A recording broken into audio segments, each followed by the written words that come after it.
Hello everyone, welcome back to my channel Urdu Darsgah. I hope आप लोग ठीक होंगे। मैं डॉक्टर गुलनाज फातिमा और आज की इस वीडियो में मैं बिहार बोर्ड के 10th क्लास का पेपर लेकर हाजिर हुई हूँ ताकि आप लोगों को सोल्व करा सकूं। तो आइए बिना देर की वीडियो शुरू करते हैं। सवाल नंबर 21, नज़ीर अहमद की वफात कब हुई? तो इनकी वफात हुई 28 दिसंबर 1910 में। तो इसमें ऑप्शन बी सही है। सवाल नंबर 22, गालिब का असल नाम क्या था? गालिब का असल नाम क्या था? असदुल्ला खां गालिब। तो इसमें ऑप्शन ए सही है। सवाल नंबर 23, गदर का वाकया कब हुआ? तो ये वाकया हुआ कब हुआ? 1857 में। तो इसमें ऑप्शन ए सही है। सवाल नंबर 24, शामिल निसाब मकतूब शहबाज ने किसके नाम लिखा है?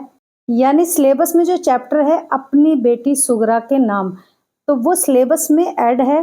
तो उसमें जो चैप्टर है उसमें शहबाज ने वो खत किसके नाम लिखा है? तो वो लिखा है बेटी के नाम, और बेटी का नाम क्या है? सुगरा। तो इसमें ऑप्शन बी सही है। इनका पूरा नाम है सैयद मोहम्मद अब्दुल गफूर और तखल्लुस क्या है इनका? शहबाज। ये जो शहबाज है क्वेश्चन में, तो ये क्या है? इनका तखल्लुस है, और तखल्लुस की तारीफ मैं काफ़ी बार बता चुकी हूँ। सवाल नंबर 25, अब्दुल गफूर शहबाज का ताल्लुक किस सूबे से था? तो इनका ताल्लुक था बिहार से। तो इसमें ऑप्शन बी सही है। सवाल नंबर 26, मेहंदी अफादी ने कितनी शादियां की? तो इन्होंने कितनी शादियां की? इन्होंने की 3 शादियां। तो इसमें ऑप्शन बी सही है। बिहार बोर्ड 10th क्लास में जो इसके सिलेबस में जो बुक है उसका नाम है कहकशा हिस्सा दोम। ये तमाम उसी के चैप्टर्स हैं, उसी से ये सवालात लिए गए हैं। सवाल नंबर 27, शामिल निसाब यानी जो सिलेबस में शामिल है एक चैप्टर इंटरव्यू, उसमें किसका इंटरव्यू लिया गया है? तो उसमें किसका इंटरव्यू लिया गया है? राजेंद्र सिंह बेदी का। तो इसमें ऑप्शन बी सही है। सवाल नंबर 28, फैयाज रिफत का ताल्लुक किस शोबे से था? तो इनका ताल्लुक था ऑल इंडिया रेडियो से। तो इसमें ऑप्शन बी सही है। सवाल नंबर 29, चकबस्त की पैदाइश कहाँ हुई? इनकी पैदाइश हुई फैजाबाद में। तो इसमें ऑप्शन सी सही है। सवाल नंबर 30, शामिल निसाब यानी जो सिलेबस में एक नज्म है मनाजिर फितरत और मनाजिर कुदरत के शायर कौन हैं? तो इसके शायर हैं चकबस्त। तो इसमें ऑप्शन सी सही है। सवाल नंबर 31, जगन्नाथ आज़ाद का इंतकाल कब हुआ?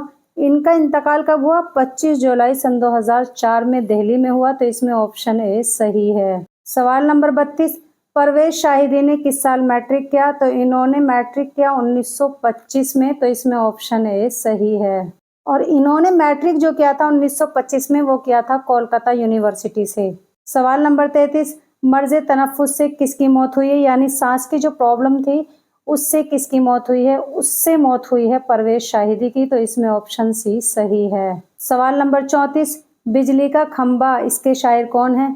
इसके शायर हैं निदा फाजली। तो इसमें ऑप्शन डी सही है। सवाल नंबर 35, निदा फाजली ने अपनी नज़मों में समाज के किस तबके के मसाइल को उभारा है? निदा फाजली ने अपनी नज़मों में समाज के कमज़ोर और पसमानदा तबके के मसाइल को उभारा है। तो इसमें ऑप्शन सी सही है। सवाल नंबर 36, नज़्म बहुत आसान थी पहले किस तरह की नज़्म है? तो ये नज़्म है आज़ाद नज़्म। तो इसमें ऑप्शन सी सही है। आज़ाद नज़्म किसको कहते हैं? आज़ाद नज़्म ऐसी नज़्म जिसमें ना तो काफ़ी की पाबंदी होती है और ना इसमें मिसरे बराबर होते हैं, यानी इसके मिसरे जो होते हैं वो छोटे बड़े होते हैं, ताहम बहर की पाबंदी की जाती है, उसको कहते हैं आज़ाद नज़्म। तो ये निदा फाजली की नज़्म है, नज़्म बहुत आसान थी पहले, ये क्या है? आज़ाद नज़्म है। सवाल नंबर 37, सैयद मोहम्मद जाफरी के वालिद का नाम क्या था? तो इनके वालिद का नाम था सैयद मोहम्मद अली जाफरी। तो इसमें ऑप्शन बी सही है। सवाल नंबर 38, नज़्म खड़ा डिनर के शायर कौन है? तो इसके शायर हैं कौन है? सैयद मोहम्मद जाफरी। तो इसमें ऑप्शन ए सही है। सवाल नंबर 39, रज्स किस सिंफ शायरी का हिस्सा है? तो ये हिस्सा है मरसिए का। तो इसमें ऑप्शन सी सही है। सवाल नंबर 40, जिस नज़्म में किसी के मरने पर गम का इजहार किया जाए उसे क्या कहते हैं? तो जिस नज़्म में किसी के मरने पर गम का इजहार किया जाए उसको क्या कहते हैं? मरसिया कहते हैं। तो इसमें ऑप्शन बी सही है। मुझे उम्मीद है इस वीडियो में तमाम सवालात के जवाब अच्छे से समझ में आ गए होंगे। अगर आप लोगों को हमारे इन तमाम वीडियो से थोड़ा सा भी फ़ायदा होता हो तो आप लोग हमारे चैनल उर्दू दर्सगाह को सब्सक्राइब ज़रूर करें और अपना फीडबैक याद से दें। नेक्स्ट वीडियो में आपसे रूबरू होंगी एक और वीडियो के साथ। तब तक आप लोग अपना ख्याल रखें, खुश रहें। अल्लाह हाफिज़।